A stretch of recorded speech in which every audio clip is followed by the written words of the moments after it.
on en est au chapitre sur la glande pinéale. Alors je vais vous remontrer rapidement juste avant de commencer la lecture. Alors juste pour vous remontrer où elle se situe. J'ai pas un petit schéma par là. J'avais un petit schéma. Donc elle se situe dans... voilà. Donc elle se situe dans le cerveau, la glande pinéale. C'est un peu le troisième œil. On appelle ça le troisième œil aussi. Donc qui est ici. Voilà. Donc qui fait la taille d'un grain de riz. Voilà. Donc elle est ici.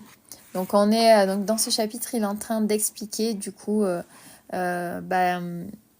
fait le fonctionnement. Donc qu'est-ce que la glande pinéale, son fonctionnement, comment l'activer pour être plus intuitif, plus alerte par rapport à notre monde intérieur, par rapport à notre intuition, nos pensées, etc. Et pour la stimuler, pour accéder au champ quantique. Voilà. Tac, tac, tac. Bonsoir Yann. Ah, ça marche pas pour toi? T'as essayé de... Est-ce que tu as essayé du coup de faire des méditations? Coucou Cridi. Non, je viens de me connecter. Hein. Je viens de me connecter. Comment vas-tu? Voilà. Bonsoir Sunshine. Alors, on va regarder tout ça. Donc, comment accéder au champ quantique? Alors, là, il explique que c'est par la méditation, par la super conscience en fait. Donc, on va continuer à lire et puis je pourrai répondre à vos questions après la lecture. Voilà. Alors, donc, parce qu'il y en a, alors du coup, il y en a qui écoutent la lecture et après qui vont se coucher et puis nous, on discute aussi après. Donc voilà, on va commencer la lecture et puis et ensuite, je pourrai on essaiera de répondre ensemble à vos questions. Voilà, parce que moi, je le découvre avec vous, hein, celui-là. Donc, je vous le remontre. Devenir super conscient de Joe Dispenza. Alors, donc on en était, entrer en contact avec des dimensions supérieures, le rôle du transducteur de la glande pinéale. Alors, dans Matthieu 6, 22, Jésus dit « L'œil est la lampe du corps. Si ton œil est en bon état, tout ton corps sera éclairé. » À mon humble avis, il devait parler de l'activation de la glande pinéale, car c'est elle qui nous permet d'élargir le spectre de la réalité perceptible. Beaucoup de participants à nos séminaires peuvent témoigner que, quand ils sont pleinement connectés au champ unifié, quand leur glande pinéale s'active, tout leur corps se remplit d'énergie et de lumière. Cette énergie ne pouvant être perçue par les sens, car provenant du champ cosmique, pénètre par le sommet de leur tête et traverse tout leur corps. Alors, des informations qui n'ont rien à voir avec leur mémoire ou leurs données connues et prévisibles de leur quotidien leur sont transmises. Et tout commence par l'altération chimique de la mélatonine dans la glande pinéale. Au cours des recherches approfondies que j'ai faites sur la glande pinéale, ma compréhension a évolué et j'ai abouti à la définition suivante. La glande pinéale est un supraconducteur cristallin qui envoie et reçoit des informations grâce aux transducteurs de signaux vibratoires énergétiques, de fréquences en provenance du champ quantique ne pouvant être perçues par les sens, et qui les convertit en images, riches de sens au niveau des tissus biologiques, cerveau et mental. De même qu'une antenne capte différentes fréquences et les convertit en diverses chaînes apparaissant sur un écran de télévision. Donc, je vais relire la définition. Donc, la glande pinéale, donc, lui nous dit que c'est un supraconducteur cristallin. Donc, c'est un conducteur qui envoie et qui va recevoir des informations grâce à la transduction de signaux vibratoires énergétiques. Donc, il va capter des fréquences qui vont provenir du champ quantique et qui ne peuvent pas être perçues par nos 5 sens. Et donc, ces fréquences qu'il va percevoir, il va les convertir en images que notre cerveau et notre mental va percevoir Voilà. Donc, en gros, les fréquences, les informations du champ quantique vont se transformer en images mentales grâce à la glande pinéale. Voilà. Donc, de même qu'une antenne va capter différentes fréquences et les convertit en diverses chaînes apparaissant sur un écran de télévision. Voilà. Ou pareil à la radio. On va capter des fréquences et puis on va avoir un son qui va apparaître. Donc quand la glande pinéale est activée et que cette minuscule antenne cérébrale est déployée, plus les fréquences captées sont élevées, plus l'énergie consacrée à la transmutation de la structure chimique de la mélatonine est importante. Donc la mélatonine engendre alors des expériences très différentes par rapport à la normale. En d'autres termes, on pourrait dire que vous y voyez plus clair. Plus la fréquence est élevée, plus vous aurez l'impression d'être passé de l'image que l'on pouvait voir sur une télévision dans les années 60 à une expérience en 3D, en IMAX et à 360 degrés avec son surround. La mélatonine, donc c'est une hormone, si je ne me trompe pas, qui déclenche à la base le rêve, donc c'est ce qui permet l'endormissement, donc qui déclenche à la base le rêve, se transforme en un neurotransmetteur, favorisant l'élargissement de la conscience afin de nous aider à réaliser nos rêves. Tout au long de ce processus, la glande pinéale a une complice. C'est la glande pituitaire. Cette glande ressemble à une poire qui se situe à la hauteur de la partie supérieure de l'arête du nez, au milieu du cerveau. Donc c'est en haut de notre arête de nez, donc au milieu du cerveau. Sa partie avant, antérieure, a pour fonction d'exploiter au mieux les molécules chimiques qui influencent les glandes et les hormones associées à chaque centre énergétique. Une fois que la glande pinéale est activée et qu'elle libère certains métabolites améliorés, la partie arrière postérieure de la glande pituitaire s'active et se met à produire deux molécules importantes, l'ocytocine et la vasopressine. Donc quand la glande pituitaire s'active, elle se met à produire deux molécules, l'ocytocine et la vasopressine. L'ocytocine est connue pour déclencher des émotions élevées qui emplissent le cœur d'amour et de joie. Certains la qualifient d'hormone de l'amour. Quand le taux d'ocytocine est plus élevé que la normale, la plupart des gens éprouvent des sentiments intenses d'amour, de pardon, de compassion, de joie, de complétude et d'empathie. C'est-à-dire le genre d'état que vous n'aurez probablement pas envie de changer contre quelque chose d'extérieur. Après tout, ces états marquent le début de l'amour inconditionnel. Lorsque le taux d'ocytocine dépasse un certain niveau, la recherche montre qu'il est difficile de rester rancunier. Dans une étude menée par des scientifiques de l'université de Zurich, 49 participants ont joué 12 fois consécutives à une variante d'un jeu baptisé « Jeu de la confiance ». Dans ce jeu, un investisseur A, ayant à sa disposition une certaine somme, doit décider de la garder ou de la partager en partie avec un autre joueur B. La somme que l'investisseur partage avec le joueur B est automatiquement triplée. Le joueur B doit alors prendre une décision. Garder tout l'argent, ne rien laisser à l'investisseur ou partager la somme triplée avec l'investisseur qui manifestement a l'espoir de dégager un bénéfice. En fait, une décision égoïste de la part du joueur B qui représente pour lui un coût gagnant revient à trahir l'investisseur qui perd de l'argent. Mais que se passerait-il si l'ocytocine s'en mêlait ?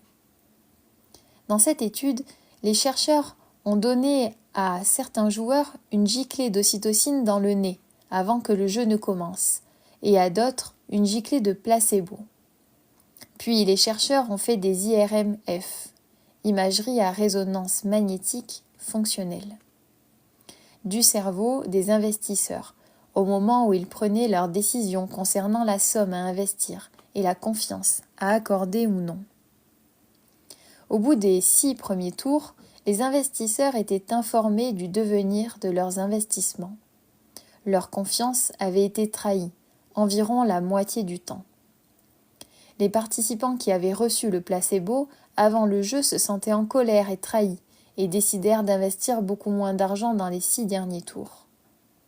Quant aux participants qui avaient reçu une giclée d'ocytocine, ils ont continué d'investir le même montant alors que, lors des premiers tours, malgré les trahisons subies. Les IRMF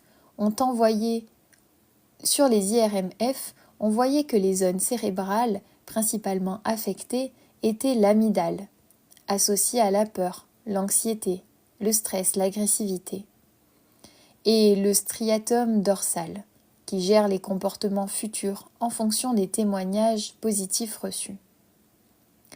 Les participants ayant reçu de l'ocytocine,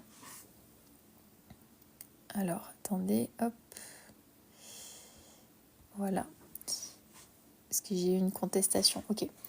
Les participants ayant reçu de l'ocytocine avaient une amygdale bien moins active, ce qui signifiait qu'ils avaient moins de colère, moins de peur d'être à nouveau trahis, et moins peur de subir de nouvelles pertes financières.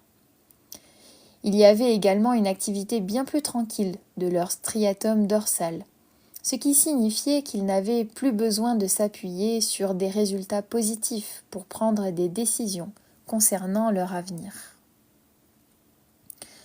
Comme le démontre cette étude, au moment où la glande pituitaire postérieure libère ses molécules chimiques et où le taux d'ocytocine s'élève, les centres de la survie dans l'amygdale sont neutralisés et les circuits neuronaux favorisant la peur, la tristesse, la souffrance, l'anxiété et l'agressivité sont désactivés. On ne peut alors éprouver que l'amour de la vie. Nous avons mesuré le taux d'ocytocine chez nos participants avant et après le séminaire. À la fin, certains d'entre eux avaient augmenté de manière significative leur taux. Quand nous les avons interrogés, beaucoup nous ont dit « J'aime tellement ma vie et tous les gens que je connais. Je voudrais ne jamais cesser d'éprouver ce sentiment. Je m'en souviendrai toute ma vie, car c'est ce que je suis vraiment. » L'autre molécule chimique produite par la glande pituitaire lorsque la glande pinéale est activée est appelée vasopressine, une hormone antidiurétique. Quand le taux de vasopressine augmente, le corps est amené naturellement à conserver ses liquides, ce qui permet de garder une quantité d'eau élevée au sein de l'organisme. C'est important car si vous voulez gérer l'arrivée d'une fréquence supérieure, il faut de l'eau en guise de véhicule permettant à cette fréquence de s'exprimer au niveau cellulaire. Lorsque le taux de vasopressine augmente, la thyroïde est stabilisée, ce qui affecte le thymus et le cœur, puis les glandes surrénales, le pancréas et déclenche une cascade d'effets positifs, y compris au niveau des organes. Tac tac. Je dis pas les mots parce qu'on est restreint à chaque fois, mais non.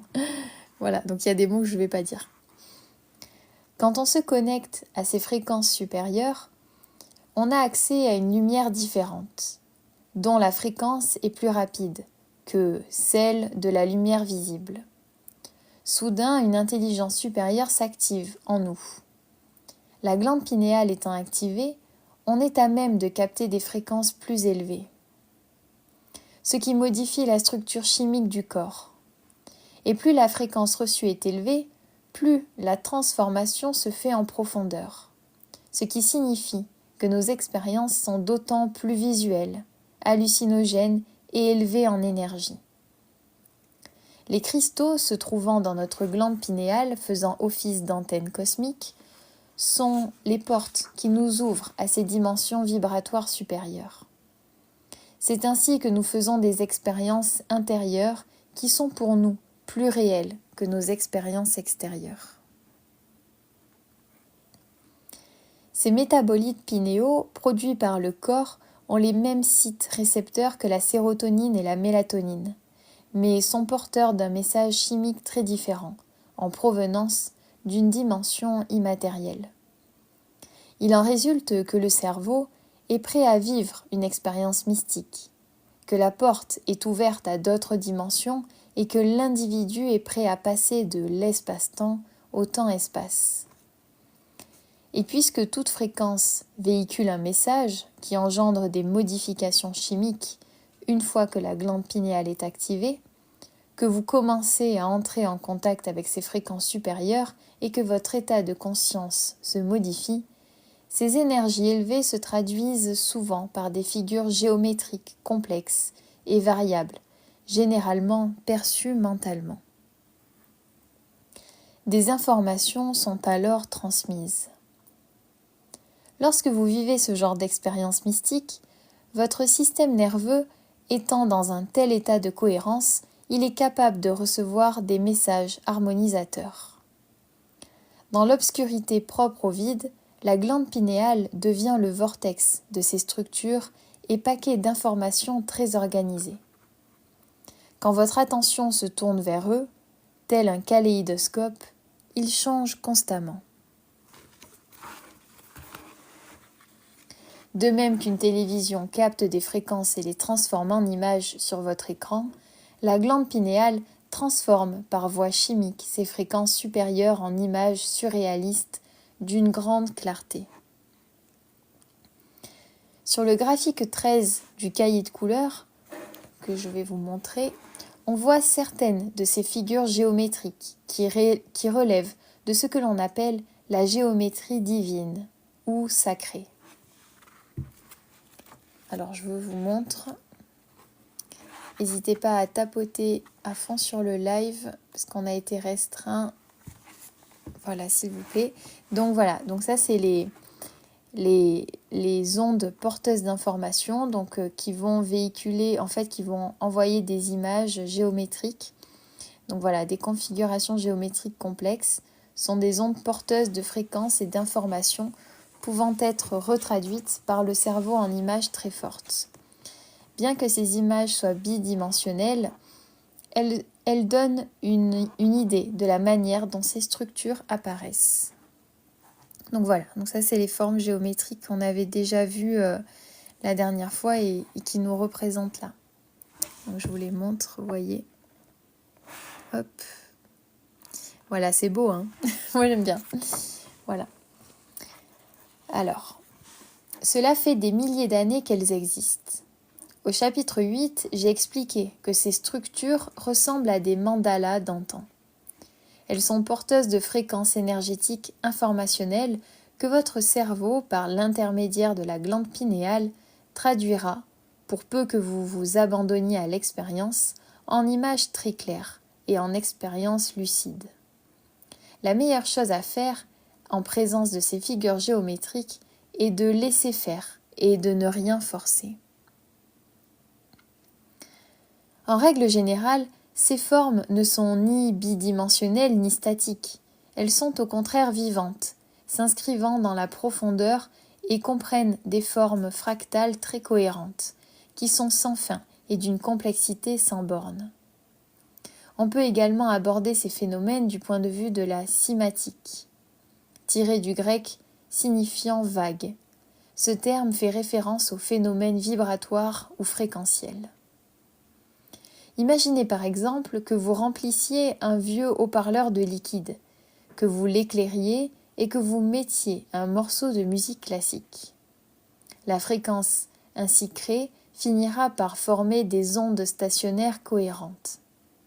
Ces ondes interféreraient les unes avec les autres et formeraient des figures géométriques multiples. Comme dans un kaléidoscope, vous verriez ces structures géométriques en évolution devenir de plus en plus organisées. La différence entre les images visibles dans le kaléidoscope et la cymatique est que les premières sont bidimensionnelles, alors que les formes géométriques associées à la cymatique semblent vivantes et sont en 3 dimensions, voire plus. Par ailleurs, La cimatique a également un impact vibratoire sur le sable et l'air. En d'autres termes, ces trois intermédiaires, le sable, l'eau et l'air, captent des vibrations et les transforment en structures géométriques cohérentes. En faisant des recherches, vous trouverez plusieurs vidéos à ce sujet sur YouTube.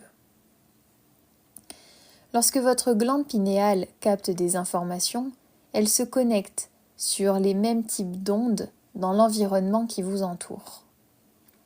Ces ondes stationnaires cohérentes et hautement organisées, existant au-delà du spectre de la lumière visible, sont constamment consolidées en paquets d'informations et transformées, par transduction, en images par la glande pinéale.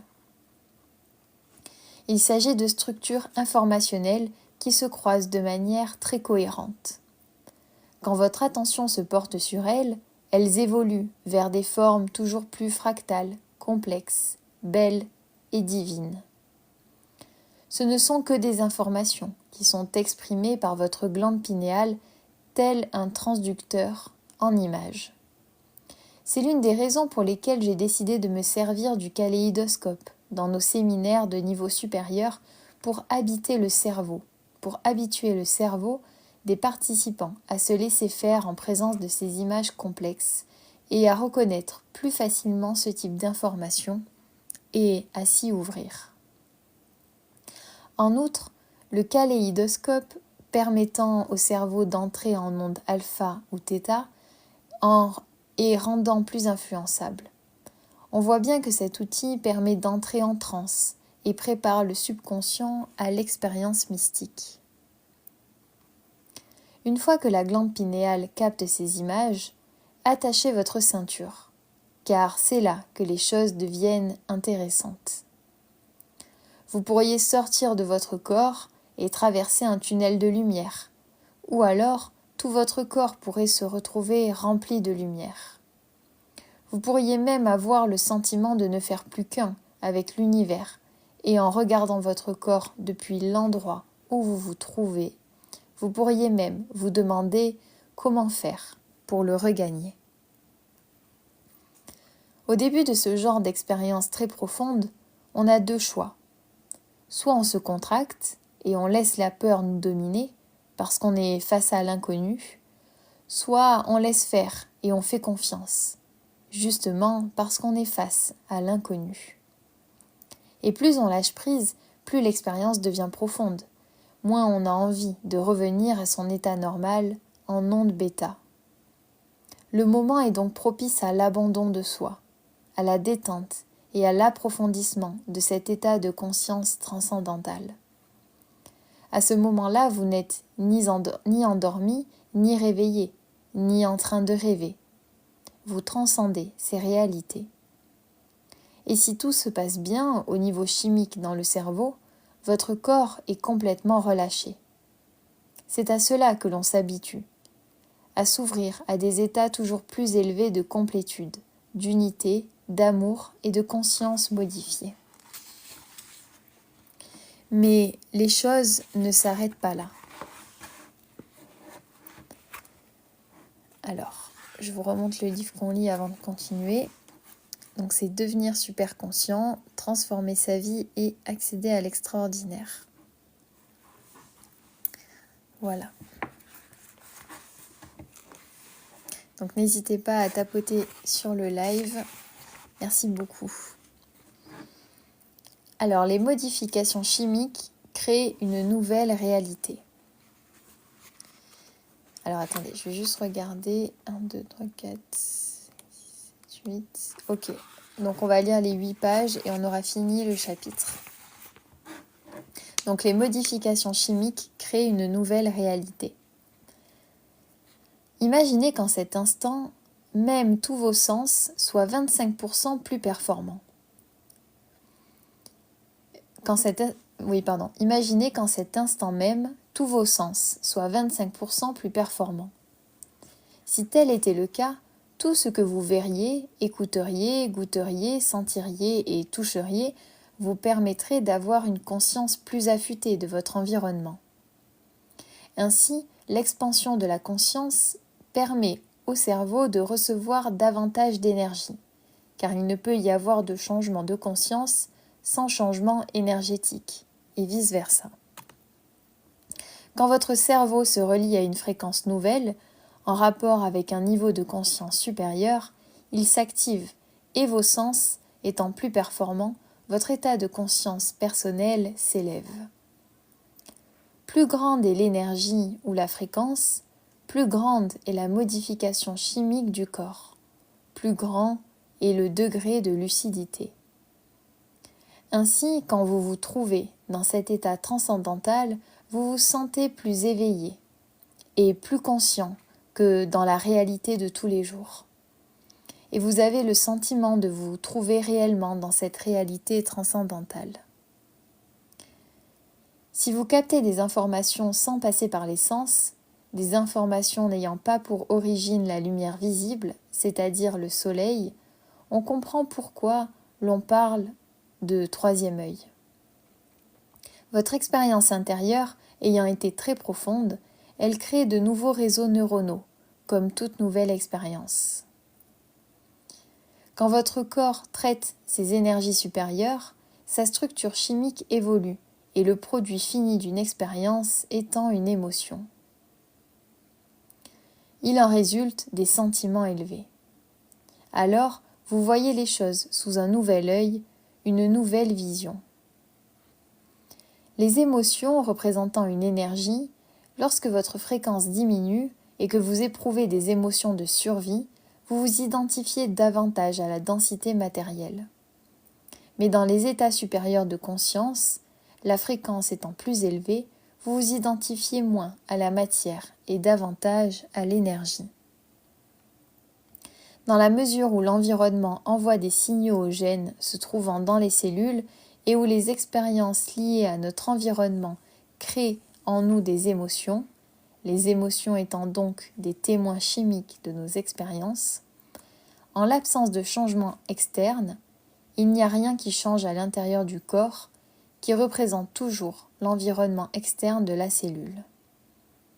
Par exemple, quand vous entretenez pendant des années les mêmes émotions limitatives, votre corps ne connaît aucune modification biologique, car il ne sait pas faire la différence entre une émotion liée à l'environnement extérieur et une émotion liée à l'environnement intérieur.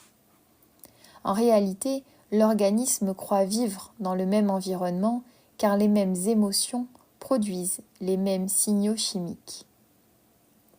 De même que le corps vit dans un environnement extérieur inchangé, les cellules baignent dans un environnement chimique constant. Mais dès que vous vivez ces expériences intérieures qui créent une expansion de votre conscience et qui sont plus réelles que toute situation passée, votre état intérieur se transforme et vous êtes plus attentif aux images qui vous apparaissent. Toute l'attention du cerveau étant tournée vers cette expérience, elle laisse des traces neurologiques. La nouvelle émotion crée un souvenir à long terme et envoie des nouveaux signaux aux gènes. Mais cette fois-ci, l'expérience n'est pas liée à l'environnement extérieur, mais intérieur, qui, encore une fois, demeure l'environnement extérieur de la cellule. L'expérience est si forte que vous ne pouvez ne pas en être conscient. Et plus l'énergie est élevée, plus l'état de conscience est élevé et plus votre expérience est riche. Comme vous le savez, toute perception se fonde sur les réseaux neuronaux gravés dans le cerveau à la suite des expériences passées. Nous ne percevons pas les choses telles qu'elles sont, mais telles que nous sommes. Si dans votre expérience intérieure vous voyez des êtres mystiques d'une grande profondeur, vous contemplez un éclat, une auréole ou une lumière enveloppant chaque chose, vous ressentez la complétude, l'unité et l'interdépendance avec chaque chose et chaque être. Ou si votre perception du temps, de l'espace, se modifie complètement, le spectre de votre réalité s'élargira à la fin de votre expérience quand vous reviendrez à vous. En effet, votre expérience aura modifié votre cerveau et son nouvel agencement neurologique vous permettra de percevoir une expression plus large de la réalité. C'est ainsi que vous vous transformez depuis l'intérieur. C'est ainsi que vous transformez votre expérience du monde matériel.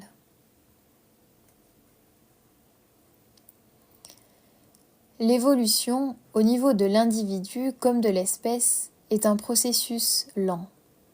On fait des expériences, on vit des déboires, on en tire des leçons et on grandit quelque peu. Puis vient une nouvelle souffrance qui s'accompagne de son lot d'enseignements. À nouveau, vous rencontrez une épreuve, vous la surmontez et vous atteignez vos objectifs. Puis, vous en fixez de nouveaux, vous continuez de grandir et ainsi de suite.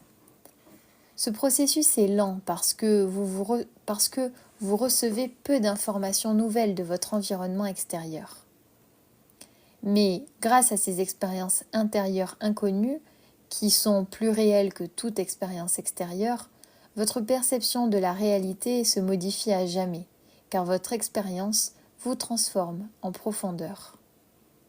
On peut comparer cela aux versions améliorées ou aux mises à jour de logiciels.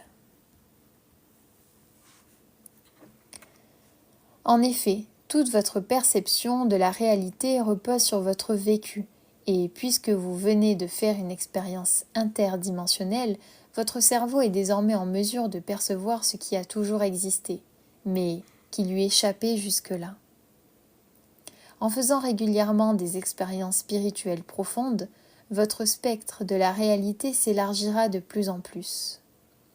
Progressivement, le voile de l'illusion se soulèvera, et la réalité vous apparaîtra dans tout son éclat et son unité, grâce à l'action de l'énergie. Cela vous permettra d'accéder à un spectre informationnel plus large. Soudain, tout vous paraîtra différent par rapport au passé, quand la matière prédominait. C'est ainsi que les mystiques et les maîtres ont eux-mêmes cheminé, en accédant à leur monde intérieur et en élargissant leur perception de la nature de la réalité extérieure. Imaginez qui vous seriez si vous cessiez de vivre sous la domination des 3 centres énergétiques inférieurs et si au lieu d'être sous l'emprise des émotions de survie, de peur, de souffrance, de séparation, de colère et de rivalité, vous laissiez votre cœur parler, en agissant dans l'amour, l'unité et dans la conscience de l'interdépendance de toute chose, visible comme invisible. En accumulant les expériences interdimensionnelles, stimulées par des informations ne pouvant être perçues par les sens, les mystiques et les maîtres ont pu modifier jusqu'à leur patrimoine génétique, influençant de la sorte leur perception innée de la réalité. Leur cerveau ne fonctionnait plus comme à la naissance, en suivant les comportements adoptés par les êtres humains depuis des milliers d'années. Ils ont pu, en interagissant avec le champ quantique, créer la conscience, l'état d'esprit et les réseaux neuronaux nécessaires pour percevoir différemment la réalité telle qu'elle avait toujours été. Ces informations concernant les propriétés mystiques et extraordinaires de la glande pinéale, qui est l'alchimiste du cerveau, ne sont certainement pas nouvelles, bien qu'il semble que la science moderne rattrape actuellement son retard sur les connaissances ancestrales des civilisations d'antan.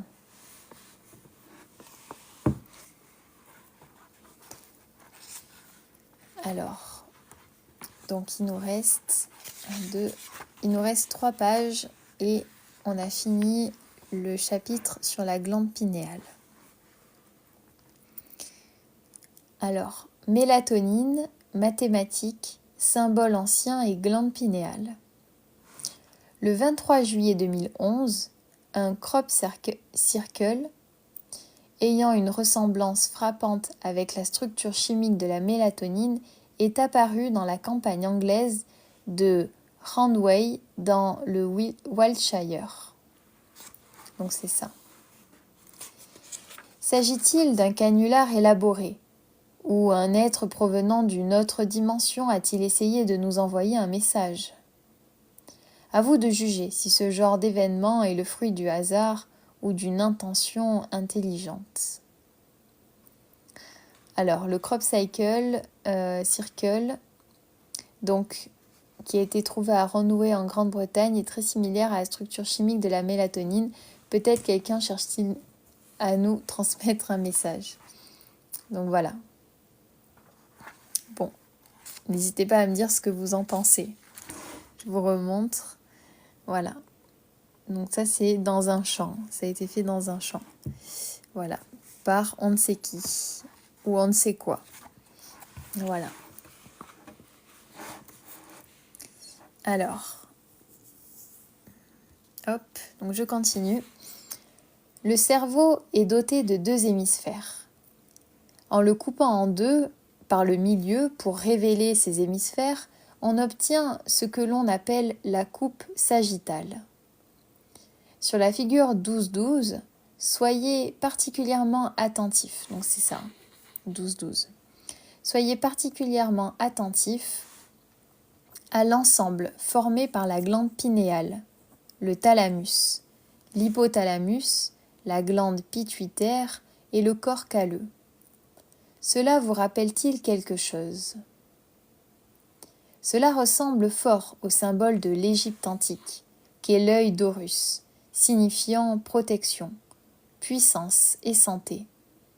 Est-il possible qu'il s'agisse d'un enseignement de longue date au sujet du système nerveux autonome, de la formation réticulée, de la porte d'accès au thalamus et de la glande pinéale ? Les Égyptiens devaient connaître l'importance du système nerveux autonome et avoir conscience qu'en activant la glande pinéale, ils pouvaient pénétrer dans l'au-delà, c'est-à-dire dans d'autres dimensions. Alors, en coupant en 2 le cerveau, par son centre, donc comme ça, on peut voir le cerveau limbique. Regardez attentivement, vous remarquerez une ressemblance frappante avec l'œil d'Horus. Voilà. Donc vous voyez l'œil, tac. D'après le système de mesure égyptien, l'œil d'Horus représente également un système de quantification fractionnaire permettant de mesurer différentes parties d'un tout.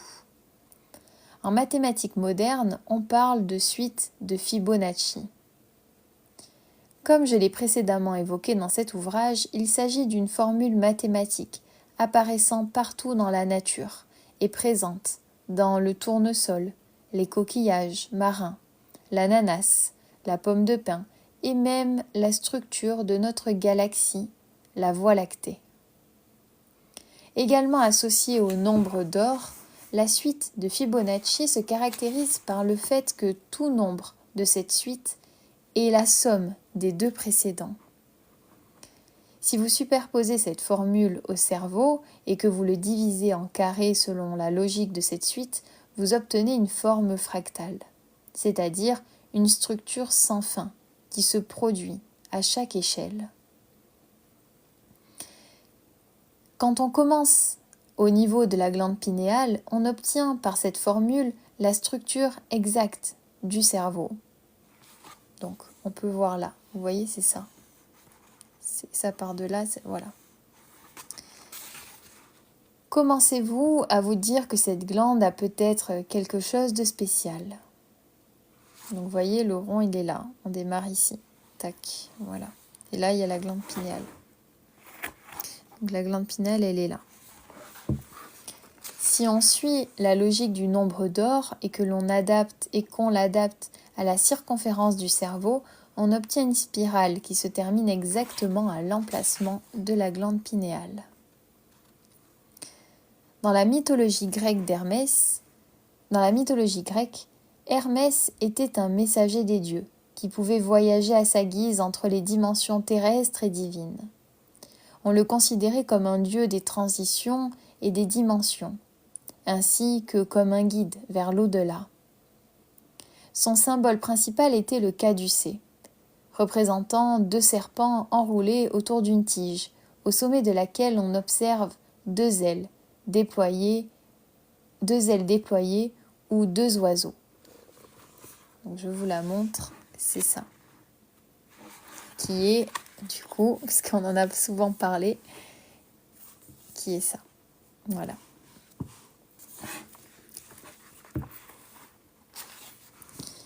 Le caducée dont Hermès se servait en tant que canne est souvent considéré comme un symbole de santé. Se pourrait-il que ces serpents s'élevant le long de cette tige représentent le mouvement de l'énergie le long de la colonne vertébrale et que les ailes symbolisent la libération du soi ou l'éveil, quand l'énergie arrive à la glande pinéale. Donc la pomme de pin, c'est la glande pinéale et du coup vous avez la colonne vertébrale et l'énergie qui monte jusqu'au cerveau, donc jusqu'à la glande pinéale. La couronne fait référence à notre potentiel le plus élevé et est l'expression de notre divinité quand nous activons notre glande pinéale, qui est représentée par la pomme de pin. La couronne du soi représente le triomphe sur le soi. Le caducée, l'alchimie du soi. Alors, donc on sait enfin ce que représente la couverture du livre, puisqu'on en avait parlé plusieurs fois. Voilà, donc c'est le caducée. Voilà. Alors, maintenant, donc à la fin des chapitres, il nous propose une méditation. Donc là, c'est la méditation d'accès aux dimensions supérieures du temps et de l'espace. Donc voilà, je vous la lis. Et puis, donc on a terminé ensuite, le chapitre. On verra si on commence le chapitre 13, mais je pense pas, on va voir. Alors donc, méditation d'accès aux dimensions supérieures du temps et de l'espace. La production de mélatonine, atteignant son paroxysme entre 1h et 4h du matin, c'est le meilleur moment pour faire cette méditation. Pour commencer, activez le centre énergétique du cœur en écoutant une chanson. Puis procédez à la méditation de bénédiction des centres énergétiques que vous avez apprise au chapitre 4, en commençant par le centre du bas. Bénissez-le en posant votre attention d'abord sur l'espace occupé par ce centre énergétique, puis sur l'espace qui l'entoure. Procédez ainsi pour le premier centre, puis pour le deuxième, avant de tourner votre attention à la fois sur le premier et le deuxième centre. Continuez ainsi pour chaque centre énergétique en créant un champ plus grand chaque fois que vous parvenez à un nouveau centre énergétique et que vous le reliez au précédent. Au bout du compte, vous finirez par aligner l'ensemble des 8 centres énergétiques et l'énergie entourant tout votre corps simultanément. Cela devait prendre environ 45 minutes.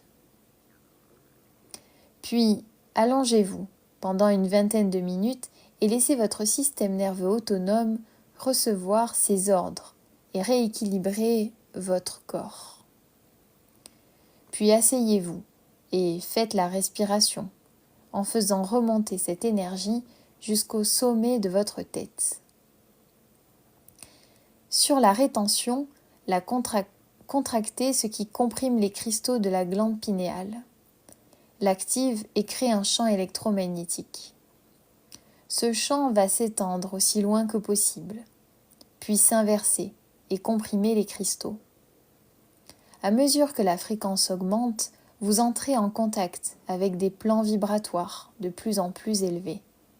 Votre cerveau reçoit alors des informations qu'il transforme en images. Dernier point au sujet de cette respiration, j'insiste sur le fait qu'il n'est pas nécessaire de respirer rapidement et profondément, puis de contracter les muscles intrinsèques et de retenir la respiration jusqu'à ce que votre visage tourne au violet. Au contraire, respirez très lentement, longuement, régulièrement, en coordonnant la respiration et la contraction des muscles intrinsèques de manière égale sur l'inspiration et en suivant lentement le souffle jusqu'au sommet de la tête. Il s'agit là du 4e moyen par lequel vous pouvez activer la glande pinéale. Quand vous en avez terminé avec cette respiration, placez votre attention à l'emplacement de la glande. Votre énergie suit. Restez conscient de votre glande pendant 5 à 10 minutes environ. Mentalement et inconsciemment, imaginez que vous devenez tout petit et que vous entrez dans la glande pinéale. Sentez l'espace qu'elle occupe. Là encore, restez là pendant 5 à 10 minutes environ. Puis ressentez la fréquence au-delà des limites de cette glande. Diffusez cette énergie dans l'espace obscur. Posez l'intention que cette glande libère ses métabolites sacrés et déclenche en vous une expérience mystique. Envoyez cette information dans l'espace qui va au-delà de votre tête. Maintenant, ouvrez-vous, branchez-vous sur l'énergie du champ quantique et recevez. Plus vous restez conscient de cette énergie, plus vous capterez cette fréquence, plus votre mélatonine deviendra subtile et pourra libérer ses métabolites les plus élevés. N'ayez aucune attente, aucune anticipation. Contentez-vous de recevoir. Enfin, allongez-vous et laissez votre système nerveux autonome prendre le relais. Bon voyage.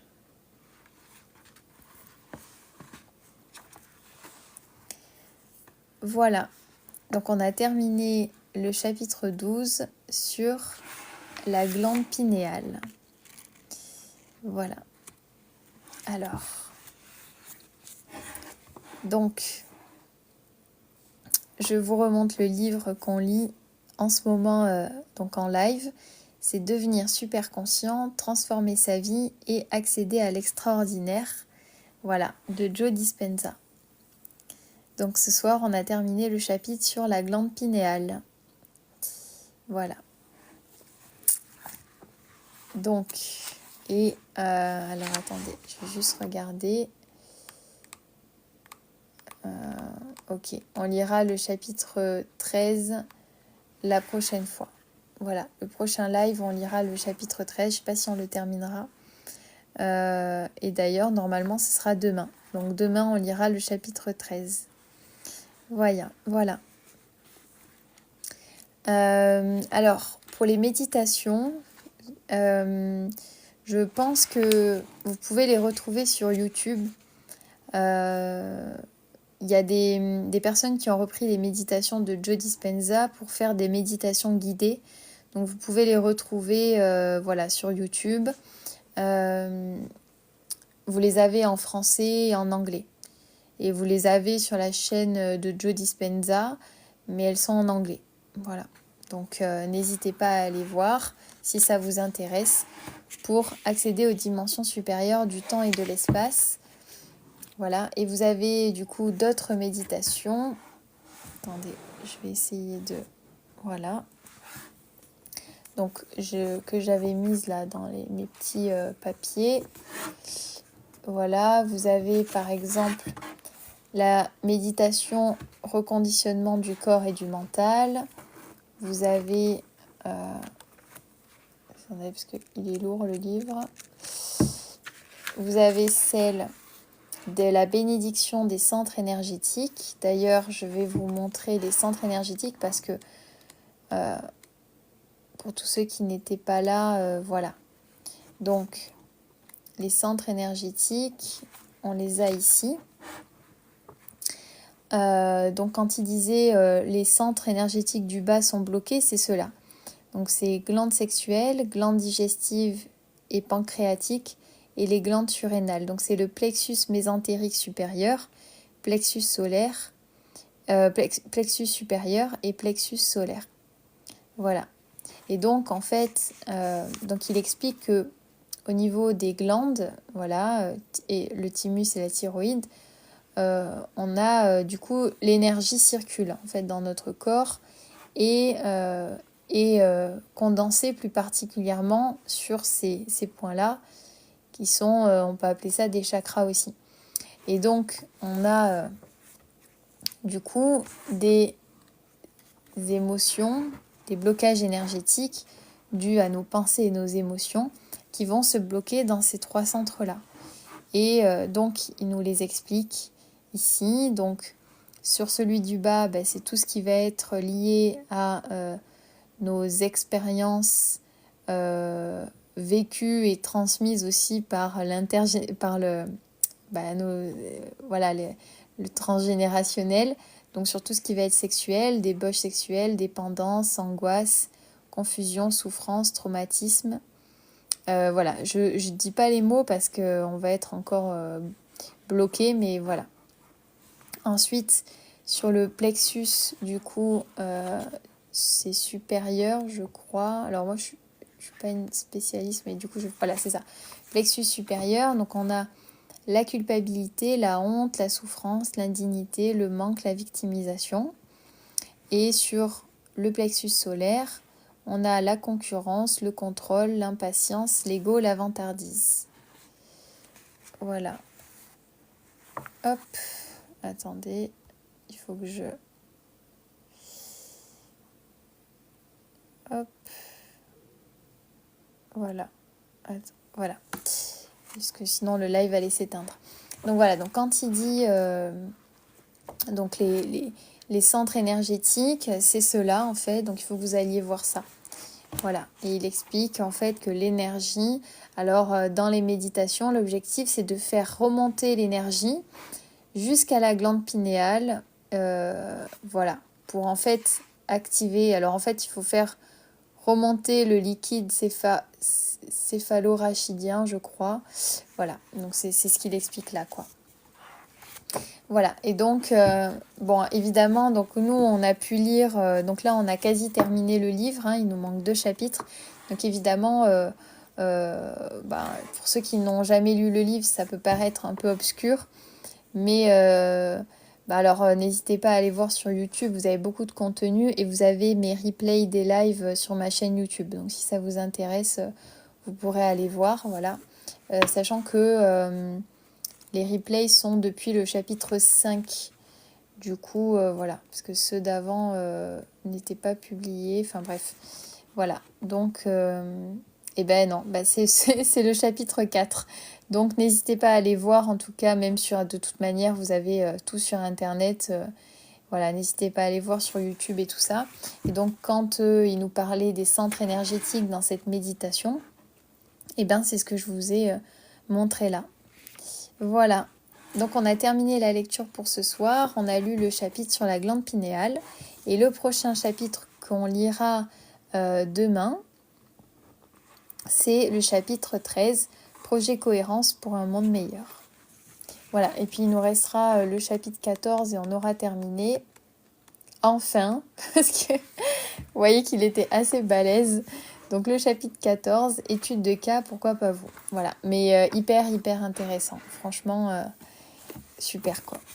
Voilà, donc je regarde vos commentaires.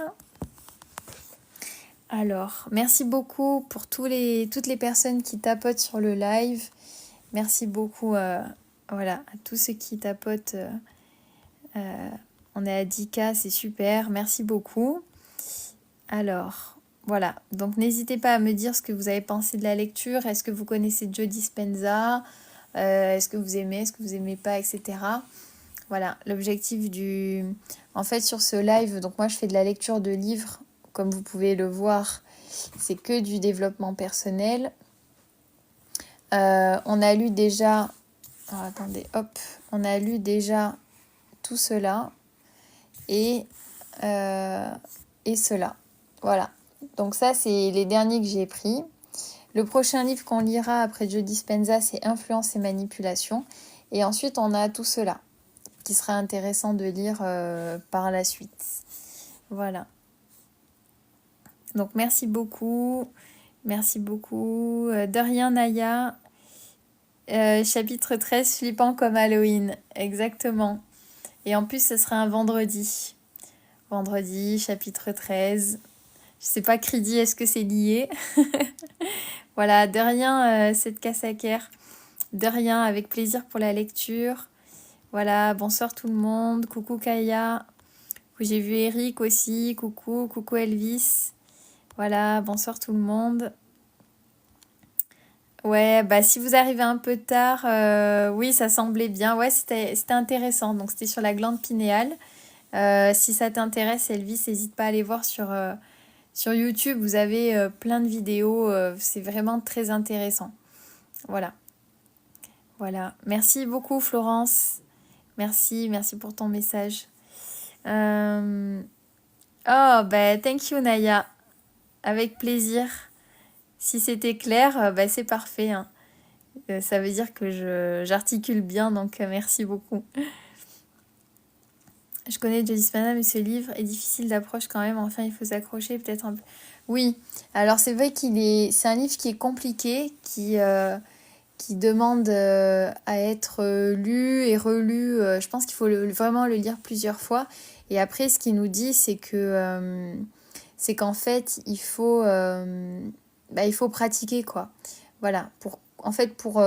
Le plus important, c'est pas forcément de comprendre toute la signification scientifique, tout ce qui nous explique au niveau des études, etc. C'est pas de le comprendre par cœur, ni voilà. Vous le lisez au fur et à mesure, mais il faut en comprendre en gros le message principal, c'est que en fait, on peut se reconditionner, on peut modifier notre état d'esprit, on peut modifier nos schémas de pensée, modifier nos fréquences vibratoires parce qu'on va modifier nos émotions, etc. en accédant au subconscient grâce à la méditation. Et donc, en fait, grâce à la méditation, on va se reconnecter à notre soi intérieur, à notre alors, c'est pas le corps, c'est vraiment tout ce qui va être au niveau du cerveau, c'est la superconscience, au champ quantique, c'est-à-dire à tout ce qui va être invisible. Le champ quantique, c'est ce qui est fait de fréquences, d'informations, de messages, c'est tout ce qu'on ne peut pas capter avec nos sens, comme la vue, l'ouïe, le toucher. Et du coup, en fait, on reçoit des messages du champ quantique, on envoie des messages et on va créer une réalité qui sera différente, un futur qui sera différent, parce que les messages que l'on envoie, donc les informations qui sont transmises par les fréquences qu'on envoie dues à des émotions et des pensées positives, vont créer un futur différent, vont envoyer des messages à notre corps différents, positifs, et ça va avoir un impact positif dans notre corps puisqu'on va aller vers de l'amour, de la gratitude, de l'apaisement et on sera plus en état de survie. Voilà. Et donc en fait, notre corps s'apaise et il fonctionne mieux. On a, certes, on peut avoir des choses qui disparaissent comme de l'eczéma, du psoriasis, de l'asthme. On peut guérir de certaines maladies, avoir moins mal au dos, etc. grâce à la méditation parce que ça nous accompagne vers des états d'apaisement et on n'est plus en mode survie, quoi. Voilà, donc en gros, c'est ce qu'il explique. Mais vraiment, j'ai grossi le truc, quoi. Je suis pas allée dans vraiment trop les fréquences, les centres énergétiques, etc. Après, il faut du coup apprendre à méditer. Et donc, il nous donne des méditations dans ce livre-là. Vous avez aussi Rompre avec soi-même, vous voyez, de Joe Dispenza que je vais vous montrer. Voilà. Qui lui, donc dans ce livre, en fait, dans la dernière partie, il nous accompagne pendant 4 semaines pour apprendre à méditer. Voilà. Et donc, vous avez ça. Et sinon, sur YouTube, vous avez plein de vidéos de méditation guidée. Vous avez sur Internet plein de choses sur la méditation. Et puis, bon, il n'y a pas que la méditation, il y a aussi la respiration. Enfin, voilà, plein de choses autour du bien-être. Voilà, pour redevenir conscient de qui l'on est vraiment sans le mode survie, quoi. Voilà, pour se reconnecter à soi et se laisser la possibilité d'avoir des pensées différentes et se créer un futur différent, un futur dans lequel on n'est pas conditionné en fait par notre éducation, la société, nos expériences, etc. quoi. Ouais, exactement Elvis. Ça paraît dingue, mais c'est possible. Voilà, c'est possible. Fin d'une période dans la douleur, donc ce que tu dis est précisément ce dont j'ai besoin. Écoute Elvis, moi je t'encourage à essayer. Ouais, moi je t'encourage à essayer en tout cas parce que, apparemment ça. Alors il faut être persévérant parce que la méditation c'est pas quelque chose d'évident. Voilà, il faut apprendre à méditer, mais l'objectif c'est de faire un peu tous les jours ou en tout cas voilà, le maximum de fois au quotidien et vraiment ne pas lâcher, le faire sur une longue période, quoi. Parce que les changements viennent petit à petit. Mais voilà. Donc il nous donne des exercices pour préparer les méditations. Il faut avoir quand on veut se créer un futur, avoir des opportunités qui viennent à nous, etc. Il nous explique qu'il faut déjà avoir une intention claire sur ce que l'on veut. Il faut savoir ce que l'on veut, même si c'est des petites choses. On demande pas, voilà, on vous demande pas le métier que vous allez faire toute votre vie ou la ville où vous allez vivre pendant toute votre vie, mais juste, voilà, qu'est-ce que vous voulez là aujourd'hui, quelque chose de bien pour vous, et quelles émotions vous allez associer. Donc il faut une intention claire et des émotions élevées, de gratitude, de joie, enfin voilà, toutes ces émotions-là, parce que ça fait monter la fréquence vibratoire. Et ensuite, quand vous êtes en méditation, vous allez envoyer ces messages, ces informations dans le champ quantique, quoi. Ouais, c'est des neurosciences, c'est ça. Exactement. Voilà, voilà, voilà. Merci Patrice, merci beaucoup. Merci pour ton message, c'est très gentil. Voilà, donc n'hésitez pas à aller voir. Voilà.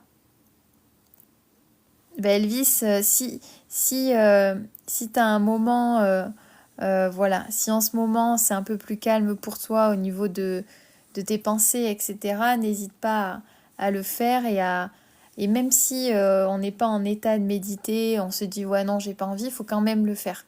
Vraiment essayer d'être constant avec soi-même et se dire voilà c'est un moment pour moi où je me déconnecte de mon quotidien, en fait, de l'environnement, je pense plus à ma vie, etc. Je fais le vide, en fait. En fait, on fait le vide dans notre tête. On se met en état, voilà, où on n'est plus dans l'analyse, dans la réflexion, etc. Et voilà. Et on se détend, on se laisse aller et on voit ce qui se passe, quoi. Voilà. Avec plaisir, Elvis. Ah, super. Alors, attends. Oumi Ismaël. Ah super. Du coup, toi, tu lis le Placebo, c'est vous. Alors, est-ce qu'il est bien? Parce qu'on ne l'a pas encore lu. Je pense qu'on va le lire aussi. On va sûrement faire les trois. Et du coup, n'hésite pas à nous dire ce que tu en penses. S'il y en a qui ont lu, parce que du coup, donc, il a fait ces deux. Donc, il y a des best-sellers. Hein. Il a écrit Rompre avec soi-même, Devenir super conscient. Il y a Le Placebo, c'est vous. Voilà, je vais épingler ton commentaire. Et apparemment, il est top aussi. Donc, voilà. Ouais, il est trop bien, super. Ok. Et du coup, en fait, on retrouve un petit peu ce qu'il nous dit dans les deux livres-là, où il y a d'autres choses. Il est peut-être fait différemment, il faut que je regarde. Voilà. Bonsoir, Gengis Khan. Mon livre préféré. Ah super. Vous voyez, on n'a que des retours positifs. Super, hein? Ouais. Ok. Et du coup, n'hésitez pas à me dire si vous avez déjà médité. Est-ce que vous avez déjà réussi à atteindre le stade avec les images, ce qui nous expliquait un peu comme le kaléidoscope. J'ai plus le nom des images. Attendez, je vais vous les remontrer. Est-ce que en méditant, vous êtes arrivé jusque-là, à voir ces images-là? Enfin, en tout cas, est-ce que votre glande pinéale a capté les informations du champ quantique et, et votre cerveau les a transformés en images. Est-ce que vous avez réussi?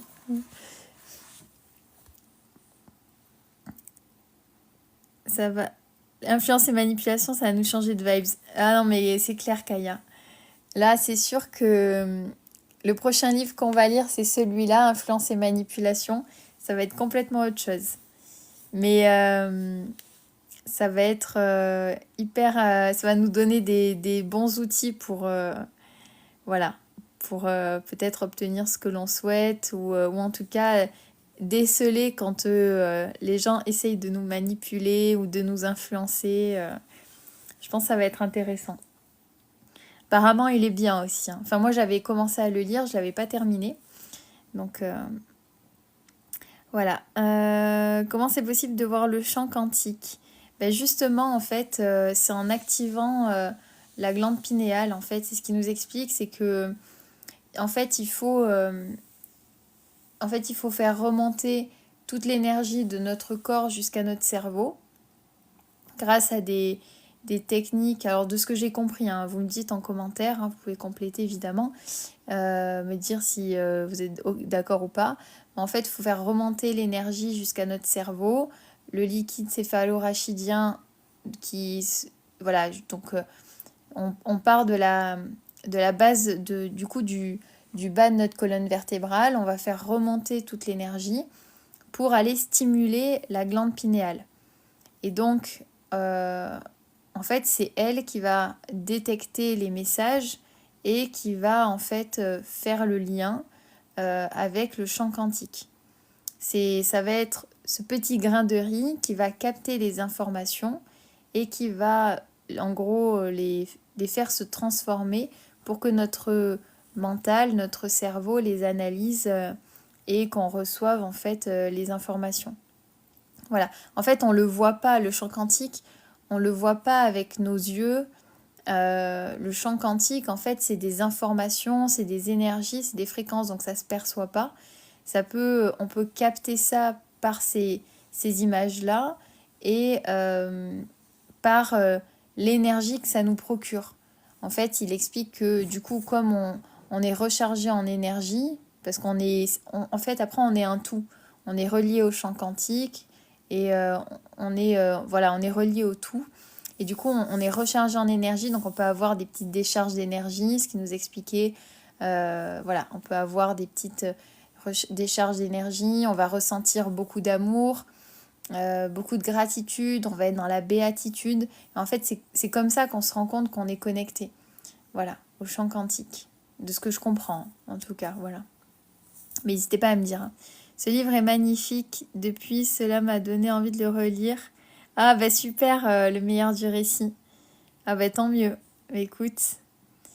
Mais c'est clair, hein, moi j'avais envie de relire Rompre avec soi-même aussi. Mais franchement, les deux sont... Non, mais les deux sont bien. J'allais dire que je préférais celui-là, mais Rompre avec soi-même, il est très bien parce que du coup, il apprend vraiment à méditer et il donne des informations. Enfin, c'est complémentaire, quoi.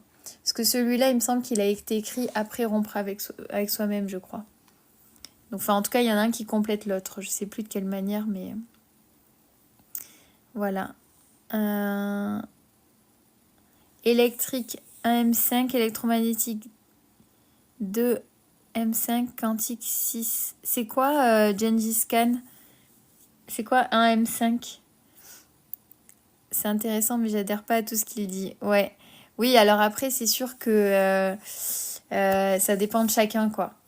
C'est sûr que ça dépend de chacun, en fait. Lui, ce qu'il explique, c'est que, en fait, pour capter, il faut faire, en fait, et plus on pratique, plus on comprend que c'est vrai. Voilà. Après, c'est vrai que du coup, comme en fait, on le perçoit pas avec notre mental et avec nos sens, en fait, c'est compliqué de se dire que ça peut changer notre vie, qu'on peut avoir d'autres opportunités, que notre fonctionnement corporel, etc., peut s'améliorer. Voilà, c'est un peu... c'est sûr que... Voilà, après vous tapez, comme je dis à chaque fois, vous tapez Joe Dispenza sur Google, vous allez voir qu'il y a plein plein d'articles qui disent que ils utilisent la science, etc. Bon, après, chacun se fait son avis, évidemment. Euh, voilà. Alors, nous pouvons contrôler notre intérieur, mais nous n'avons pas le contrôle. Nous pouvons contrôler notre intérieur, mais nous n'avons pas le contrôle. Ouais. Ouais, énergie positive agréable, c'est ok, ouais. Tu en penses quoi de cette partie sur le champ quantique? En fait, alors moi, je suis jamais arrivée jusque-là. Euh, mais en fait, je me dis que il y a des millions de personnes qui ont fait de la méditation, il y a des milliers de personnes qui ont assisté au séminaire, la méditation, la connexion au champ quantique, la manifestation, c'est quelque chose qui existe depuis des siècles, qui est expliqué différemment. C'est juste qu'aujourd'hui, on va poser des preuves, enfin des études scientifiques sur ce que les gens font depuis des siècles et des siècles. Donc, pour moi, je suis pas médecin, je suis pas scientifique, je peux pas donner d'avis sur les éléments scientifiques qui nous donnent là-dedans, mais pour moi en tout cas, c'est, enfin, les, les, les bénéfices de la méditation sont plus à démontrer, quoi. Voilà. Après, la partie sur le champ quantique, moi, je veux bien y croire quand même. Voilà. Je veux bien me dire que c'est possible. Parce que il y a tellement de... Il y a eu tellement d'expériences. Enfin, voilà. Il y a tellement de choses que la science n'a pas encore expliquées que je me dis, bon, bah... Cette théorie me va, donc, donc elle est vraie, quoi. Tu vois, c'est un peu ça. Voilà. Mais bon. Oui, oui, moi, je continue à faire mes méditations, ouais. Je continue. Cela n'est pas prouvé scientifiquement, mais beaucoup de choses ne le sont pas par expérience. Oui, c'est ça. C'est ça. C'est qu'en fait, il s'avérait vrai. Exactement. En fait, la science nous démontre des... En fait, les preuves scientifiques... en fait, on est limité aux moyens que l'on a pendant la période où on fait les expériences. Il y a plein de preuves scientifiques qui ont été finalement contredites des années après parce qu'en fait, il y avait des erreurs ou c'était mal interprété ou en fait, on a réussi à démontrer l'inverse. Enfin, et, euh, et, et aujourd'hui, en fait, en fait, avant, on était dans le... Comme la science n'existait pas autant qu'aujourd'hui, on était sur plus de spirituel, de croyances comme ça. Aujourd'hui, on essaye de tout prouver par la science, mais pour moi, tout ne se prouve pas par la science. Ça prend beaucoup de temps en fait. Il y a des choses qui se passent en fait, voilà, où les chercheurs essayent de comprendre, mais aujourd'hui, tout n'est pas prouvé. Donc après, ça appartient à chacun de faire ses expériences et de croire ce qu'il a envie de croire tant que ça fait du bien aux gens et que ça fait pas du mal aux autres. Bon, voilà. Si vous reprogrammez pas l'inconscient, vous n'arrivez pas car il y a la synchronisation des deux hémisphères.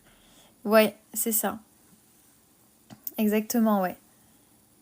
Voilà. Donc, en fait, on va stimuler des zones cérébrales par la méditation euh, que l'on ne stimule pas en fait dans notre quotidien, quoi. Voilà, il y a ça aussi, hein, c'est vrai. Voilà, hop. Quelquefois, les livres nous éloignent de qui l'on est. Oui, c'est vrai, Florence. En fait, les livres, parfois, alors, c'est... En fait, les livres, c'est bien parce que ça nous ouvre à beaucoup de choses, beaucoup d'informations. Ça nous fait découvrir beaucoup de choses. On voyage à travers les livres, on apprend, voilà, on se cultive. Après, sur ce type de livre-là, c'est ce que je dis à chaque fois, c'est que quand vous lisez ces livres, l'objectif, c'est pas de se perdre complètement et de tout remettre en question, c'est de prendre des choses qui vous correspondent et qui vous appellent en fait. voyez, par exemple, là, vous vous dites, bon, bah, je suis pas OK avec plein de choses, mais je veux bien peut-être essayer de méditer parce qu'au moins, ça va me relaxer, quoi. Et le reste, je laisse de côté parce que c'est perché ou bien, voilà, les Grecs et les Égyptiens antiques, j'en ai rien à faire, quoi. Par exemple. Donc, en fait, il faut vraiment en fait, il faut lire un livre et prendre du recul quand même. Et voilà. Soit en fait, soit ça nous appelle, ça peut nous faire des électrochocs, on peut adhérer totalement. Et quand on n'adhère pas, bah, c'est normal aussi, parce que ça ne nous correspond pas. Il faut rester soi-même et toujours chercher à se recentrer sur nous quand même, quoi. Voilà. Euh, Mon live, il fait qu'être restreint, je sais pas pourquoi. C'est pas grave. Avant, c'était pas comme ça. Donc, cependant, il ne faut pas celle qui elle ne vaut pas celle que pourrait faire Joe Dispenza. Bonsoir Henri de Panis. J'ai pas compris ton commentaire. Hop. Alors attendez, je vais remonter un petit peu. D'où la pensée positive, probablement, j'ai sûrement raté des choses importantes ici. Alors, ces livres-là, on les a pas encore lus. Moi, je les ai pas lus encore. On va les découvrir ensemble. Carl Jung, j'ai vu qu'il y avait un commentaire. Conseilles-tu voyage? Ouais, alors un voyage vers soi, je l'ai pas lu. Donc, c'est pour ça que il est en haut de la pile parce que enfin, moi, je vais le découvrir avec vous. Je l'ai pris parce qu'on m'en a beaucoup parlé en live notamment, et du coup, apparemment, il est bien. Alors après, le livre, parce que le livre de Frédéric Lenoir, en fait, euh, il est un peu adapté, il a été un peu réécrit, quoi. Donc, oui, j'ai encore l'étiquette. Voilà, donc c'est un médecin suisse, pionnier de la psychanalyse. Voilà, il est avec Spinoza, l'un des auteurs qui m'ont le plus marqué. Nanana. Voilà, donc en fait, il explique le livre de Carl Jung. Il adapte un peu plus à, on va dire, à un public plus large, quoi. Parce que moi, quand j'avais commencé à lire Jung, en fait, au début, je voulais prendre le livre vraiment de Jung. Sauf qu'en fait, quand j'ai commencé à le lire, déjà, je trouvais que c'était un peu compliqué. Et je me suis dit, en live, euh, à l'écoute, ça va être vraiment quand même un peu chiant. Donc, et je me suis dit, même pour moi, voilà, ça serait bien de lire déjà un premier comme ça et de voir ce que ça donne. Mais en tout cas, oui, apparemment, il est super. Donc, n'hésite pas, hein. N'hésite pas, n'hésite pas. Voilà. Merci beaucoup hein, à tous ceux qui tapotent. Merci Patrice. Merci beaucoup. Voilà. Yes, c'est de la physique quantique, c'est ça. Quand tu maîtrises tes trois méditations conscientes, semi-conscientes et inconscientes, tu maîtrises tout. Ok. Et du coup, tu les as apprises comment, toi, Gengis Khan? Quand tu dis méditation consciente, semi-consciente et inconsciente, c'est-à-dire... Hop. Alors après, en méditation, vous avez plusieurs formes de méditation. Il y a la méditation assise, allongée, debout. Vous avez la marche méditative. Voilà.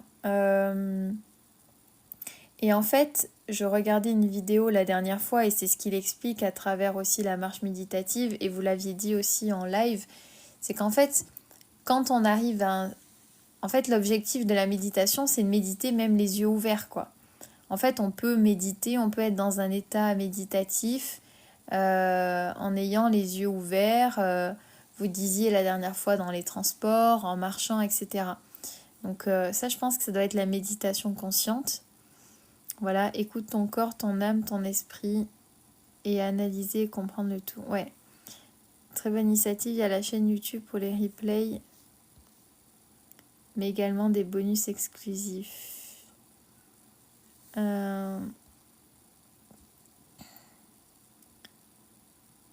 Ouais, c'est ça.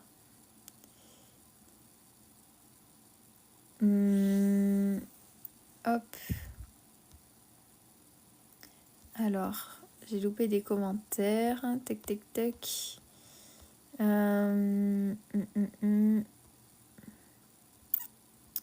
Hier, je suis allée me présenter telle que je suis aujourd'hui à la Vierge devant l'église de ma ville. Écoute, Elvie, si ça t'a apaisé, si ça te fait du bien, si tu te ressources, voilà, il faut... en fait, c'est un moment d'honnêteté avec toi-même, avec Dieu, du coup, et c'est important. Donc c'est très bien. Bienvenue Gengis Khan, bienvenue à toi. Bienvenue à tous ceux qui se sont abonnés d'ailleurs.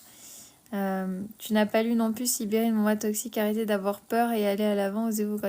Non, je les ai pas lus, Cridi. Je les ai pas lus encore. Si tu changes ton énergie intérieure, pensée, émotion, tu peux changer ta réalité extérieure. Exactement, Lilous. C'est tout à fait ça. Je vais épingler ton commentaire.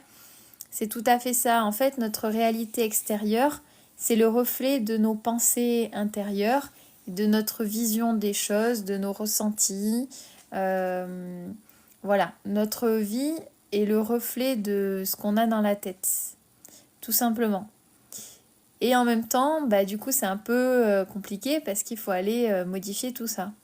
Et donc, l'objectif, au-delà de ce qu'on a pu lire là, c'est vraiment d'essayer de comprendre quelles sont nos pensées limitantes, pourquoi est-ce qu'on en a, de aussi un peu décrypter dans quoi est-ce qu'on a été éduqué, est-ce que ça nous correspond, essayer de pardonner, s'apaiser de certains traumatismes, expériences vécues, cultiver la pensée positive, faire des exercices de visualisation, d'écriture. En fait, il y a plein de choses pour essayer de modifier son schéma de pensée. Et faut passer à l'action, quoi. Faut faire des choses, se prouver petit à petit qu'on est capable. Voilà. Faire des exercices pour d'estime de soi, voilà. Des choses pour prendre soin de son corps aussi. C'est tout ça en fait, c'est tout ça le développement personnel, c'est ça qui contribue à notre bien-être. Au final, voilà, quand on veut évoluer dans notre vie, quand il y a des choses qui nous bloquent, il faut voilà, essayer de mettre en place des choses pour comprendre et surtout agir, voilà, mettre en place des actions. Alors effectivement, Joe Dispenza, lui, ce qu'il nous dit, c'est que vraiment, c'est la méditation et tout ce qu'il y a autour de la méditation qui fait que, du coup, comme Lilous le dit, en fait, on va du coup impacter nos pensées, nos émotions, notre boucle psycho-émotionnelle, elle va changer et du coup, intérieurement, on va se modifier et notre réalité va changer. Voilà. Apprendre à déplacer sa conscience et son énergie dans tous les chakras, c'est ça, exactement. D'ailleurs, il y avait un schéma qui comparait hop, voilà. Vous voyez, quand on n'a pas les centres énergétiques, comment dire, équilibrés, alignés, alors, je sais pas comment on pourrait dire, cohérents, en fait, l'énergie n'est pas diffusée de manière harmonieuse. Plus on fait circuler l'énergie, plus on fait de méditation, plus notre énergie, en fait, va se diffuser harmonieusement, quoi. Voilà. Donc ça, c'est des graphiques, c'est voilà, des imageries que Joe Dispenza nous met dans son livre. Donc c'est des calculs de mesure au GDV, alors je ne sais plus exactement, donc c'est un appareil qui calcule les fréquences, l'électromagnétisme, je pense. Voilà l'énergie des sujets en début de séminaire et après un séminaire, je crois que c'est une semaine où les gens méditent, voilà, font tous ces exercices-là, voilà, de réalignement énergétique, on va dire, quoi. Et donc on voit bien, voilà, que l'énergie est diffusée différemment et voilà. Et là, donc il nous met changement énergétique grâce à la méditation de bénédiction des centres énergétiques. Donc vous voyez, donc ça c'est les sujets au début du séminaire, pareil. Donc là, donc c'est des changements énergétiques avant et après la méditation. Et on voit bien du coup que les centres énergétiques ne sont pas alignés. Alors après, comment est-ce qu'ils ont calculé ça? On l'avait lu, c'était expliqué, il y avait des mesures au GDV, donc pareil, hein, l'outil qu'ils utilisent. On voit bien que les centres énergétiques sont de tailles différentes. Et à la fin, il y a un réalignement qui se fait. Pas tous de la même taille forcément, vous voyez, hein. Mais en tout cas, le réalignement s'effectue, quoi. Voilà. Là, c'est les ondes quand on passe bêta, gamma, θ, etc. Voilà, donc tout ça est expliqué. Vous voyez, ça c'est la boucle psycho-émotionnelle de la colère. Donc nos pensées, je suis en colère, je suis sous-payée, mon patron est injuste, faut que je démissionne, voilà, ils sont tous cons et la vie est nulle. Et donc on va ressentir évidemment les pensées, comment chimiquement en fait les pensées en fait elles vont se traduire chimiquement en émotions, ça va déclencher des hormones et au-delà des hormones en fait on va avoir énergétiquement ça va se bloquer dans les centres énergétiques.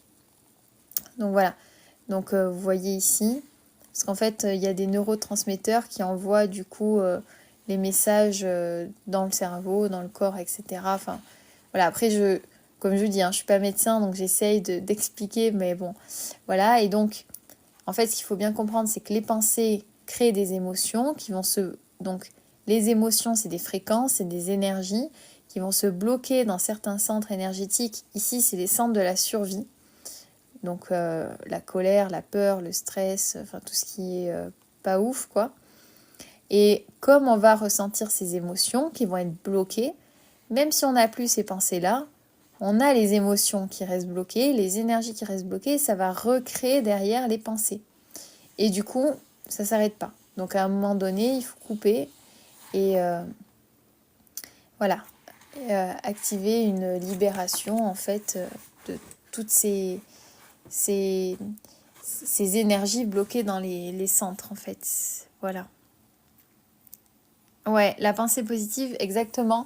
Donc du coup, c'est ça, c'est que je me suis dit, alors on va on lira un autre type de livre qui sera aussi déjà peut-être plus... C'est en fait, c'est des choses du quotidien, c'est un peu plus léger entre guillemets, voilà. Et c'est vraiment pour cultiver la pensée positive. Ça, il n'y a pas besoin de vraiment tout bien... Enfin voilà, on n'est pas sur des gros bouquins comme ça. Donc c'est un guide qui révèle voilà, que nul n'est voué à l'échec. Donc, moi j'adore hein, ces petits livres. Vous voyez, je dis petit parce que il est épais, mais voilà, il fait la taille de ma main, quoi. Donc ce petit guide révèle que nul n'est voué à l'échec. Chacun peut répondre s'il le désire à ses aspirations profondes et avoir une vie remplie de joie et de satisfaction. Et donc, l'auteur propose des méthodes simples et efficaces pour réussir pleinement sa vie. Voilà, donc on va regarder, je vais vous montrer rapidement le... Vous ne m'avez pas demandé, mais je vous le montre quand même. Ça nous préparera, alors c'est peut-être à la fin. Voilà, ok. Donc chapitre 1, croyez en vous, un esprit paisible permet la libération des forces intérieures. Comment disposer d'une énergie constante, le pouvoir de la prière, le secret du bonheur. Cessez de gémir et de vous lamenter, espérez le meilleur et vous l'obtiendrez, la défaite n'existe pas. Donc ça, je sais qu'il y a des gens qui vont dire oui, c'est facile à dire, etc. Mais évidemment, c'est simple pour personne de toute façon. Comment ne plus se faire de soucis, résoudre ses problèmes personnels, la foi, instrument de guérison, vous voyez, hein, la méditation. La méditation, on la retrouve dans beaucoup de livres hein, de développement personnel. Donc, comment combattre la perte de vitalité, changer votre mode de pensée, etc. Voilà. Donc, ça, on le lira aussi, quoi. Je pense que ça sera pas mal. Voilà. C'est ça, modifier les biais cognitifs. Exactement, Kaya. C'est ça, c'est ça. Ouais. Essayer de se focus au maximum sur le positif Ça veut pas dire ne pas vivre ses émotions, hein. À chaque fois, on le dit. Les émotions, c'est normal de les vivre. Mais après, voilà, il faut vivre ces émotions, sachant que les émotions que l'on vit, elles ne durent pas, en fait. C'est les pensées qu'on cultive. Euh, euh, Après, on peut ressentir des émotions, mais en fait, c'est souvent associé aux pensées, on repense à ce qu'on a vécu, etc. Donc les pensées, dans tous les cas, on les vit, c'est normal, il faut les vivre. Plus vite on les vit, plus vite elles partent. Mais derrière, c'est comment on se crée un nouveau schéma de pensée, quoi. Voilà. Coucou Sab, bonsoir. Bonsoir tout le monde.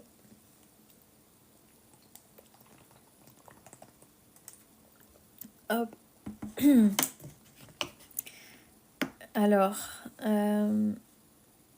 merci Kaya. Ouais, en fait, il y a beaucoup de livres. Je vous avoue que bientôt, on verra plus tous les livres qu'il y a. Il faudra que je fasse autrement. Mais il y a beaucoup de livres super, donc bon. Mais oui, oui, j'essaye de sélectionner des choses sympas, ou en tout cas où les avis, il y a quasi que des avis positifs, quoi. Voilà.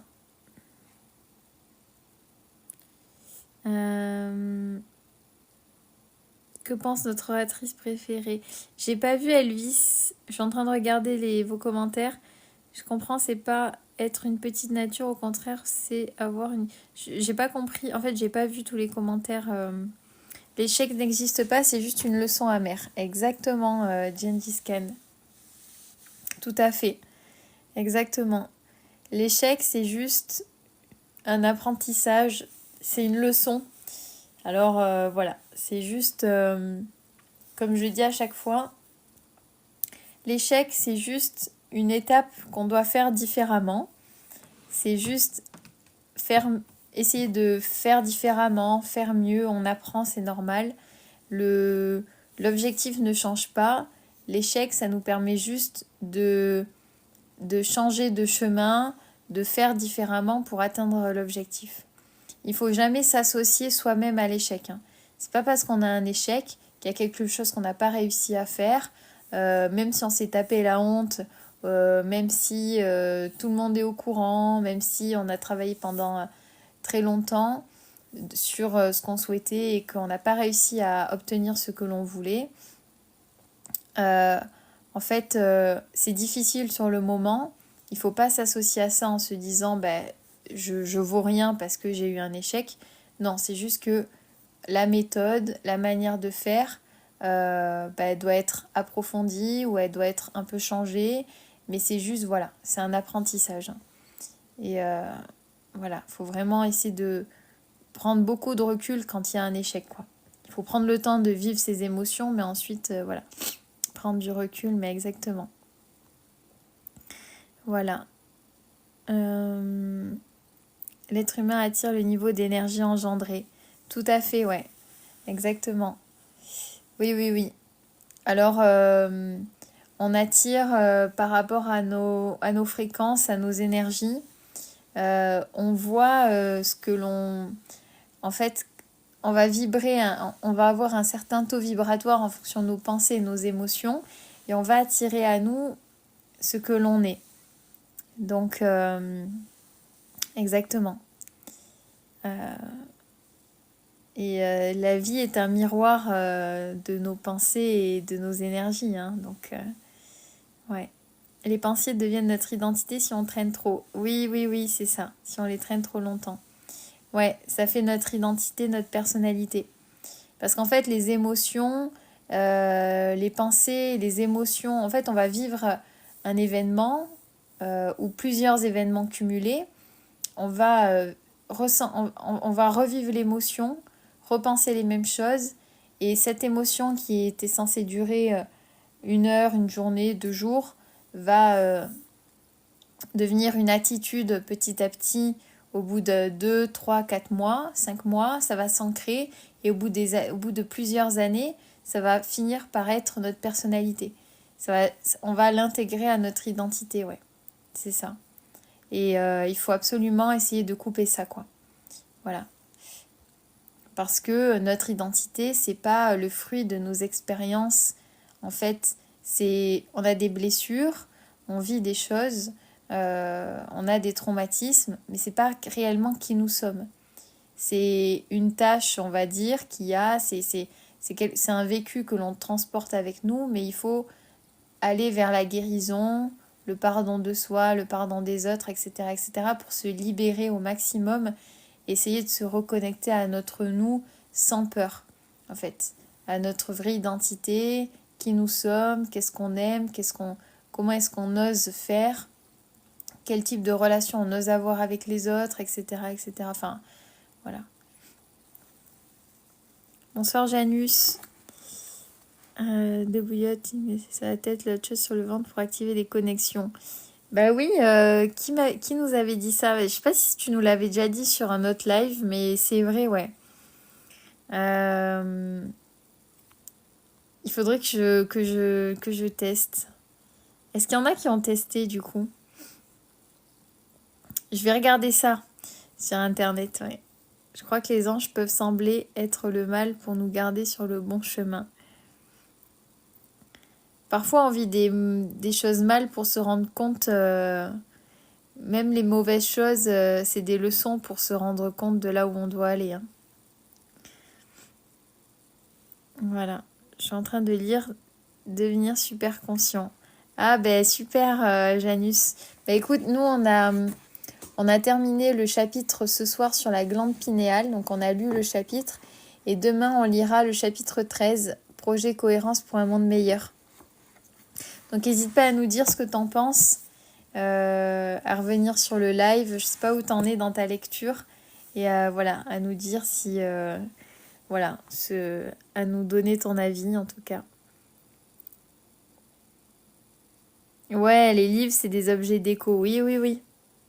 Ah bah il y a des livres magnifiques, hein, enfin, ouais, ouais, un livre, enfin moi, c'est pour ça que les miens, j'ai du mal à m'en séparer à chaque fois.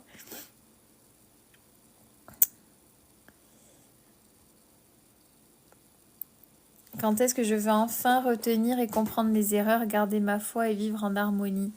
Bah déjà t'as conscience de ça. T'as conscience et déjà il y a la prise de conscience. Parce que ta phrase, elle est forte déjà. Quand tu dis est-ce que je vais enfin retenir et comprendre mes erreurs, ça veut dire que tu les vois. Euh, et tu vois, tu dis garder ma foi et vivre en harmonie. Bah, aujourd'hui, tu as fait quelque chose en lien avec ta foi. Petit à petit, il faut que tu t'engages avec toi-même chaque jour, une petite action. Engage-toi avec toi-même pour faire des choses qui sont en harmonie avec toi-même. Essaye de te mettre un cadre de vie. Après, c'est difficile, mais on n'a pas parlé de la discipline aussi, mais parfois, avec soi-même, c'est dur, mais il faut se forcer à avoir un certain cadre qui est bien pour nous. Euh, il faut aussi se séparer de un environnement qui peut être toxique. Essayer d'aller vers des personnes qui peuvent nous apporter des leçons de vie, des bons conseils. Voilà. L'environnement aussi, c'est hyper important. Voilà. La méditation est l'outil ultime pour l'être humain pour se découvrir en tant qu'être divin. Ouais.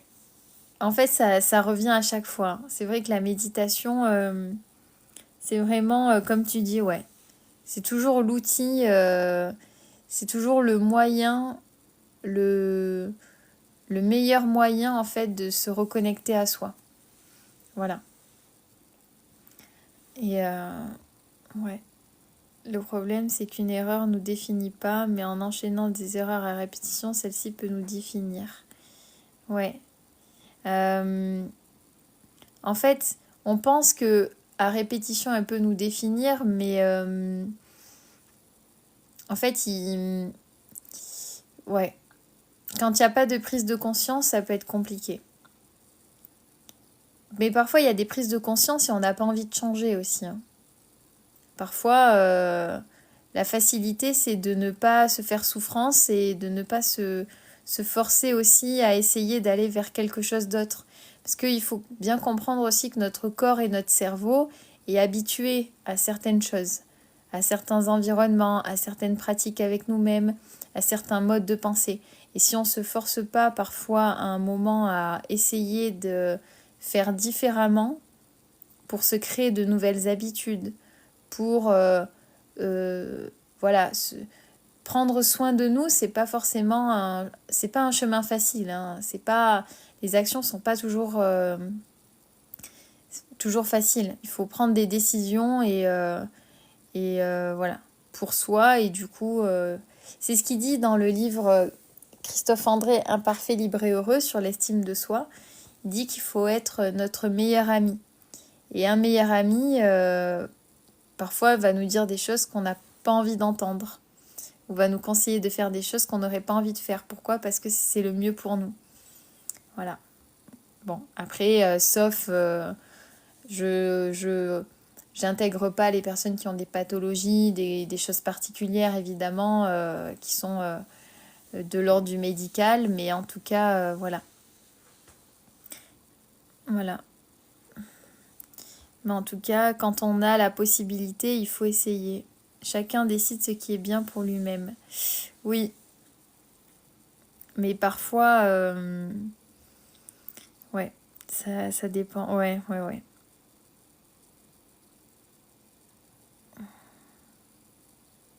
C'est ça. Après, tomber, exactement.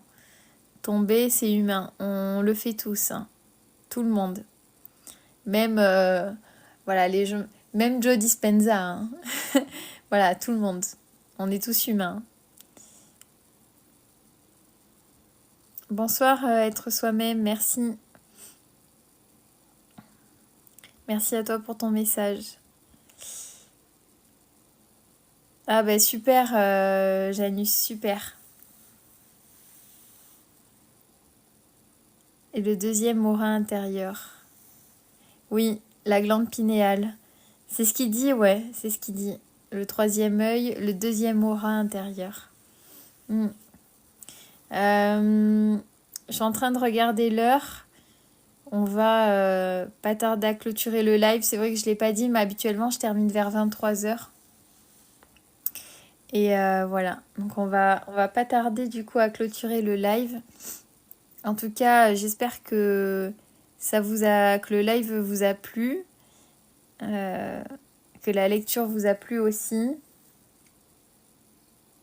Si on veut changer, il faut que cela devienne une évidence, sinon c'est fait dans la douleur et ça risque d'être bien trop dur. Oui, oui, c'est sûr, Cridi. C'est vrai que quand on veut changer, il faut que notre motivation, euh, en fait, il faut que ce soit ça et rien d'autre, quoi. Comme tu dis, une évidence, il faut que ce soit naturel pour nous, logique, il faut qu'on... En fait, quand on se force d'une certaine manière, mais qu'on n'est pas aligné avec... En fait, changer, c'est pas facile parce que ça demande à penser et à être, à pratiquer des choses différentes. Donc le processus n'est pas facile, mais il faut que ce soit logique pour nous. De toute manière, c'est pour ça qu'on ne peut pas forcer les gens à changer tant qu'on l'a pas intégré, tant que la personne ne l'a pas intégré et qu'elle ne comprend pas au fond d'elle-même que c'est la meilleure chose qu'elle doit faire, il n'y a pas de changement. Voilà. Et souvent, en tant qu'humain, on a toujours tendance à aller au bout des choses avant de se dire, en fait, ok, là, j'ai exploré toutes les limites possibles, j'ai exploré toutes les possibilités avant de me dire, bon, celle-là, c'est peut-être la bonne. Et c'est à ce moment-là qu'on change. Voilà. Parfois, on le fait plus tôt, on trouve la bonne porte, mais parfois, on en explore 50 000 avant. Et ça peut être long, mais en tout cas, comme tu dis, il faut vraiment que ce soit une évidence. Voilà. C'est pour ça qu'on peut jamais... voilà. On peut jamais forcer les gens. On change pas les gens, le temps les change. Exactement. Tout à fait, c'est ça. On peut pas changer les gens, mais les gens avec leurs propres expériences, il faut qu'on se rende compte en fait. Soi-même, moi par exemple, si demain on me dit tu dois pas faire ça, tu dois faire ça différemment, je vais dire ok, mais si je l'ai pas intégré et si j'ai pas conscience profondément de ça, est-ce que je vais réussir vraiment à changer? Je vais faire des efforts, mais faire des efforts, est-ce que c'est vraiment changer vraiment intérieurement et est-ce que on évolue vraiment? Voilà, donc c'est toujours c'est des prises de conscience perso quoi. Voilà, quel que soit le destin, c'est un beau destin. C'est ça. C'est ça, c'est eux-mêmes qui décident. C'est ça. Voilà. On va clôturer le live du coup. Du coup, cette rediff sera sur YouTube. Donc pour tous ceux qui veulent, qui n'ont pas eu l'occasion d'assister à toute la lecture ou si vous voulez revoir le live, réécouter la lecture, voilà, n'hésitez pas à aller voir. Je suis en train de mettre les anciens lives du coup sur ma chaîne. Voilà, je suis en train de vous préparer pas mal de choses. Et je pourrais aussi je peux aussi du coup maintenant normalement faire les lives Twitch. Mais du coup, est-ce que c'est intéressant, sachant qu'il y a les lives en replay sur YouTube? Bon, voilà, je pense pas. Mais n'hésitez pas à me dire si vous préférez les regarder sur Twitch. Mais bon. Ouais, en fait, les lives, ouais, Kaya, en fait, alors, donc il y a une personne donc il y a Maria, là, une personne sur TikTok qui m'avait dit que elle connaissait un autre compte où la personne pouvait mettre tout son live sur YouTube, en fait, en replay. Et du coup, en fouillant dans l'application, je me suis rendu compte que TikTok enregistrait les 30 derniers lives, les lives des 30 derniers jours. Donc je vous avoue que j'étais un peu... Mais bon, c'est pas grave, hein, on apprend, hein, voilà, c'est comme ça. Mais du coup, alors, pour tous ceux qui découvrent, en fait, on a déjà lu tout ça. Et tout ça, j'ai pas en live. J'ai pas en replay. Parce que du coup, les replays démarreront à partir du chapitre 5 du livre qu'on est en train de lire ce soir, puisque ça fait un peu plus d'un mois qu'on est sur ce livre. Voilà. Mais ça y est, on le termine là. Donc voilà, mais c'est pas grave. Au moins, on peut déjà commencer. Donc ouais, TikTok enregistre les lives des 30 derniers jours. Là, je suis en train de tous les télécharger, faire les montages et vous les mettre sur YouTube. Donc c'est un peu long, mais n'hésitez pas à aller voir, il y en a déjà quelques-uns. Et je vais changer, comme je vous disais, je vais changer le format pour que quand vous cliquiez sur la vidéo YouTube, avec votre téléphone, ça s'affiche comme sur le live en fait, en plein écran. Voilà. Sinon, vous savez, ça s'affiche, vous avez la description et en haut, vous avez la vidéo. Donc c'est pas ouf en fait, je suis en train de regarder comment vous proposez le truc un peu différemment quoi. Voilà. Donc je vous souhaite une très très bonne soirée. Bienvenue à tous ceux qui se sont abonnés et qui suivront les prochains lives. Merci beaucoup à toutes les personnes qui ont tapoté sur le live. Merci pour votre participation, pour tous vos commentaires.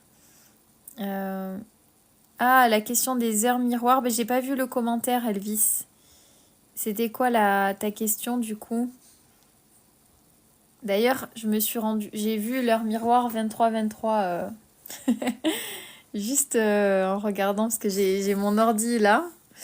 Ouais, je suis en train de vous préparer des choses. Et j'ai vu 23-23 en regardant l'heure. Donc voilà. Ah, tu m'avais dit Cridi? Ah bah tu vois, je l'ai pas capté, hein. Tu m'avais dit que TikTok enregistrait les lives, mais j'ai pas capté du tout. Voilà. Mais je m'en suis rendu compte que là, ça a fait tilt dans ma tête. Il fallait forcer m'envoyer un message en privé. Mais bon, c'est pas grave, hein. De toute façon, il y a peut-être des livres qu'on relira, hein. Donc voilà. Bon, ben, je vous souhaite une très très bonne soirée. De rien, Kaya. Merci beaucoup d'avoir été présente. Merci d'avoir fait la modératrice. Voilà, merci beaucoup. Euh, alors, attendez, je remonte un peu parce qu'il y avait des commentaires. Les heures miroirs n'ont pas forcément de symbolique, plus tu t'intéresses aux heures. Voilà, peut-on parler sérieusement une autre fois? Bah, Elvis, tu peux m'envoyer un message privé si tu veux. N'hésite pas à m'envoyer un MP si tu veux qu'on en parle. T'inquiète pas, je pense que ce n'est pas grave. Je vois pas. En fait, les commentaires ils s'accumulent et quand je descends, il y a tout qui défile d'un coup. Du coup, je vois pas tous vos commentaires. Ouais. Bah, après, les. Ouais. Tac, tac, tac. Comme il y a beaucoup de commentaires, je vois pas tout en fait, parce que ça défile trop vite. Euh,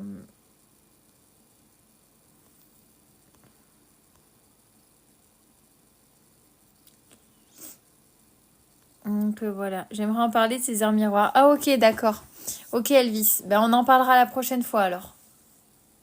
Ben, demain il y a un live, hein. Voilà, donc demain je vais continuer le livre.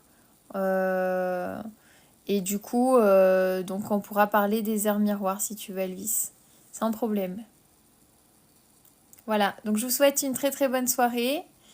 Prenez bien soin de vous, passez une bonne nuit. Et du coup, bah, je vous dis à demain pour tous ceux qui seront là. Et bah, vous pourrez sinon voir le replay du coup. C'est avec une grande satisfaction que je dis cette phrase. Parce que c'était très frustrant de ne pas avoir les replays. Donc voilà. Ouais, il y a le livre L'autre c'est moi. Ouais, je vais faire une capture. Merci.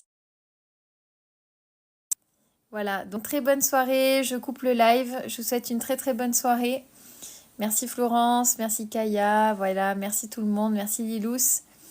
Je vous dis à demain. N'hésitez pas à aller activer la cloche sur mon profil pour recevoir la notification quand je passe en live. Voilà. Et voilà. Donc j'éteins le live. Merci beaucoup. Et à demain. Et sinon, je vous souhaite une bonne fin de semaine et un bon week-end. Bonne nuit, bonne soirée. Merci, merci Lilous, merci Elvis.